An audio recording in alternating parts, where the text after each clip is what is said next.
শ্রদ্ধা আর ভালোবাসায় ডক্টর সঞ্জিদা খাতুনকে শেষ বিদায় জানালো ছায়ানট। দুপুরে তার মরদেহ নেওয়া হয় সেখানে।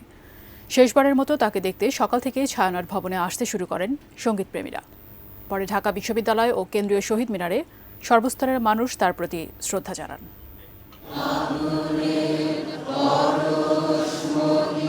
জীবিকা নয়, গান তার জীবন। আগুনের পরশমণির মতোই যে জীবন আলোকিত করেছে চারপাশের প্রতিটি মানুষকে। ছায়ানট গড়ে ওঠা তার ছায়াতলে।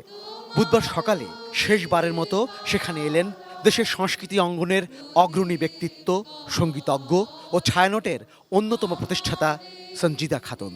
তার শেষ দিনগুলোতে তার মধ্যে একটা ভাবনা ছিল যে কি দেশ আমরা চেয়েছিলাম, কি দেশ আমরা হয়ে গেলাম। এই যে একটা বিষয়, এটা কিন্তু আমাদের এই দেশের মানুষকে অনুভব করতে হবে এবং তাদেরকে বুঝতে হবে যে এই যে কি দেশ চেয়েছিলাম সেই ব্যাপারটি আমাদেরকে বুঝতে হবে এবং সেই দেশ গড়ার লক্ষ্যেই আমাদেরকে এগিয়ে যেতে হবে।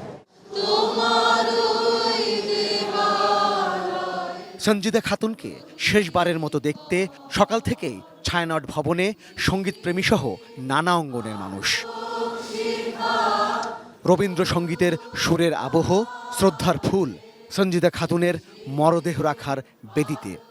নাগরিক সমাজের যে শ্রদ্ধার্ঘ এখানে নিবেদিত হচ্ছে, সেটার মধ্য দিয়ে তার এই কর্মের বিশালতা, তার এই কর্মের যে ব্যাপ্তি এবং গভীরতা, তার একটা হয়তো সামান্য পরিচয় আমরা পাচ্ছি, কিন্তু বহু মানুষের অন্তরে তিনি জেগে আছেন, তিনি জেগে থাকবেন। কালার এক্সপার্ট, জর্জ স্যাপ এবং মাইল্ড অন হ্যান্ডস টেকনোলজি সমৃদ্ধ অরিক্স ক্রিস্টাল ওয়াশ আপনার লন্ড্রি এক্সপার্ট। বাঙালি সাংস্কৃতিক আন্দোলনের অন্যতম পুরোধা সঞ্জিদা খাতুন মঙ্গলবার বিকেলে রাজধানীর একটি বেসরকারি হাসপাতালে চিকিৎসাধীন অবস্থায় মারা যান। তার বয়স হয়েছিল 91 বছর। এরা শিখিয়েছেন কোনটা সত্য, কোনটা সুন্দর, কোনটা ন্যায়। এইটা কোনোদিন মৃত্যু হতে পারে না। পৃথিবীর বারবার সত্য পরাক্রান্ত হয়, পরাস্ত হয়, কিন্তু একটা পর্যায়ে সত্য সুন্দর মাথা তুলে দাঁড়াবেই। ছায়ানট থেকে সঞ্জিদা খাতুনের মরদেহ নিয়ে যাওয়া হয় তার দীর্ঘদিনের কর্মক্ষেত্র ঢাকা বিশ্ববিদ্যালয়ের বাংলা বিভাগে। সেখান থেকে সর্বসাধারণের শ্রদ্ধা জানানোর জন্য তার মরদেহ নিয়ে যাওয়া হয় কেন্দ্রীয় শহীদ মিনারে। সঞ্জিদা খাতুনের আত্মীয়দের অনেকেই বিদেশে অবস্থান করায় এখন পর্যন্ত দাফনের দিনক্ষণ ঠিক করা হয়নি।